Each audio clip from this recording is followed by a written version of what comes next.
നിങ്ങൾ ഇതുവരെ എവിടെയായിരുന്നു? ഒന്നും പറയണ്ട. ഈ മാളിനെ കൊണ്ട് വലിയ ശല്യമായിരിക്കുവോ? എന്തു പറ്റി? ഇവളെന്താ ചെയ്തത്? ഞാൻ ഇവളെ അന്വേഷിച്ചു ചെന്നപ്പോ ഇവൾ അവിടെ ബാലുവിന്റെ കൂടെ വർത്താനം പറഞ്ഞ് ചിരിച്ചും കളിച്ചും ഇരിക്കുവാ. അവളെ കൂട്ടിക്കൊണ്ട് വരാൻ നോക്കുമ്പോഴേ അപ്പൊ അവക്ക് ടോയ്ലറ്റിൽ പോണം. പിന്നെ അതിന്റെ പുറകെയായി. പത്മനാഭ സാറിന് സംശയം തോന്നാതിരിക്കാൻ വേണ്ടിയാ ഇവളെ ആ ബാലു വരുന്ന വണ്ടിയിൽ വരാൻ പറഞ്ഞത്. അത് നീ സൗകര്യമാക്കി എടുത്തല്ലേ? അതേ മാളു, ഇതൊരു ക്ഷേത്രം ആയോണ്ട് ഞാൻ കൂടുതലൊന്നും പറയുന്നില്ല.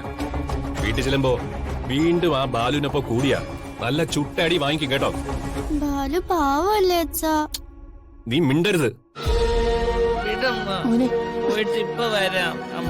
പറയുന്നൊന്ന് കേക്ക്. ഇപ്പൊ ക്ഷേത്രക്കുളത്തിൽ പോയാൽ ശരിയാവില്ല. അവിടെ കുളമുണ്ട്, എനിക്ക് പോണം അമ്മ. ആ കുളത്തിൽ പോണം എനിക്ക്. അമ്മയും കൂടെ വാ, നമുക്ക് ഒന്നിച്ച് പോവാം. വേണ്ടെന്ന് പറഞ്ഞില്ലേ, പിന്നെ എന്തിനാ നിർബന്ധം പിടിക്കുന്നേ? എനിക്ക് പോണം, എനിക്ക് കുളത്തിൽ പോണം. ആ കുളം കണ്ടിട്ട് ഞാൻ ഇപ്പൊ വരാം. അമ്മേ, നമുക്ക് അമ്പലക്കുളത്തിൽ പോയാലോ? ബാലു പോവാന്ന് പറഞ്ഞു. കണ്ടില്ലേ, അടുത്താളും തുടങ്ങി. അവൻ എന്തൊക്കെ ചെയ്യുന്നോ അത് ഇവക്കും ചെയ്യണം. അവനാ ഇവളെ വഷളാക്കുന്നത്.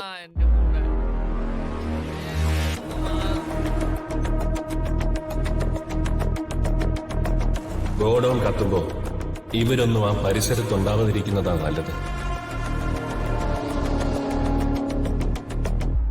വിശ്വട്ടിന് എന്താ ചിന്തിക്കുന്നത്?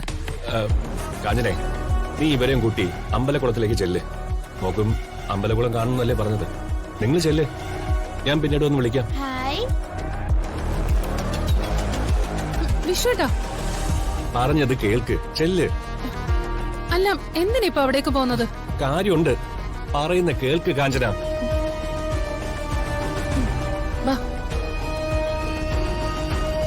കുടിമരത്തിന്റെ തൈലക്കുട്ടികൾ എന്താണെന്നൊക്കെ വെച്ചാല് ആവശ്യത്തിന് കരുതിക്കോണം. അവസാന നിമിഷം അതില്ല ഇതില്ലാന്ന് പറയരുത്, കേട്ടല്ലോ? ആ പിന്നെ എല്ലായിടത്തും ദേ കണ്ണു വേണം. ചെല്ലേ. ശരി മുരളി. അച്ഛാ, എന്താ മോനെ പറയും? ഇവിടെ വന്ന് ഈ ദീപോത്സവമൊക്കെ കണ്ടപ്പോ മനസ്സിനൊരാഗ്രഹം. 2-3 പാട്ട എണ്ണ അമ്മയുടെ നടക്കൽ വെച്ചാലോന്ന്. അതിനെന്താ ആവാലോ. പക്ഷേ ഈ നേരത്ത് എണ്ണ എവിടെ കിട്ടും? നിങ്ങളെ എവിടെ അലയണ്ട. ക്ഷേത്രം വക എണ്ണ ഇവിടെ ഗോഡൌണിൽ തന്നെ ഇരിപ്പുണ്ട്. എത്ര പാട്ട എണ്ണ വേണമെങ്കിലും തരാം.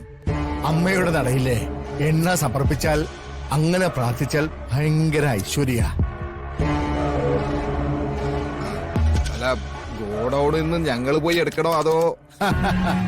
നിങ്ങൾ എന്തിനാണ് അതിനകത്ത് കയറി പുറം മുഴുവൻ പൊടിയും കരിയാക്കുന്നത്?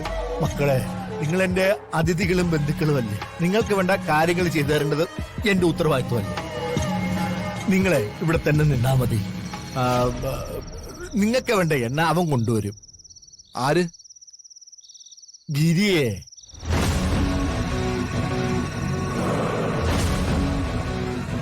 നിങ്ങൾ ഇവിടെ നിൽക്കേ, ഞാനേ ഇത് അവനെ പറഞ്ഞ് ഏൽപ്പിക്കാം.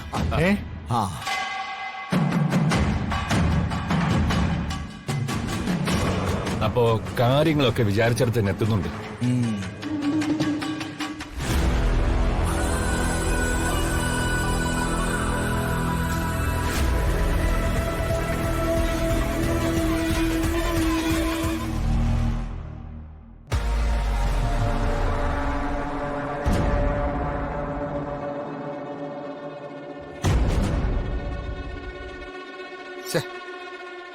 ഗിരിയെ ഗോഡൌണിലേക്ക് പറഞ്ഞു വിടാമെന്ന് പറഞ്ഞിട്ട് പോയ പാർവതിയുടെ അച്ഛനെ കാണുന്നില്ലല്ലോ.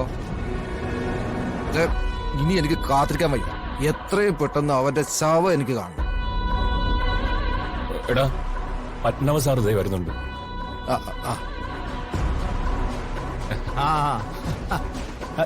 എന്താ അച്ഛാ? എല്ലാം ഞാൻ ശരിയാക്കിയിട്ടുണ്ട്. ഗിരിയെ ഞാൻ ഗോഡൌണിലോട്ട് പറഞ്ഞു വിട്ടിട്ടുണ്ട്. അല്ല, അവൻ എണ്ണയായിട്ട് ശ്രീകോവിലിന്റെ മുന്നിലേക്ക് വരും. നിങ്ങളൊരു കാര്യം ചെയ്യും, നിങ്ങൾ ശ്രീകോവിലിന്റെ മുന്നിലേക്ക് പോയിക്കോ. വളരെ സന്തോഷം. താമസിക്കണ്ട, അങ്ങോട്ട് പോയാട്ടെ.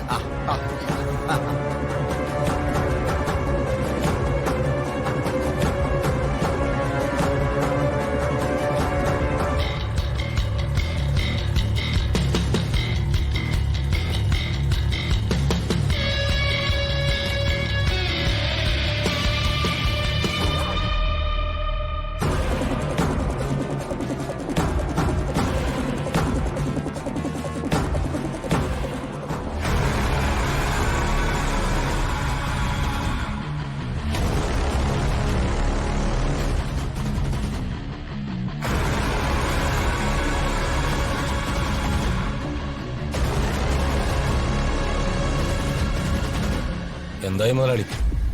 ഗിരി ഗോഡൌണിലേക്ക് പോയിട്ടുണ്ട്. നിങ്ങൾ ഇരുട്ടത്ത് മാറി നിൽക്കണം.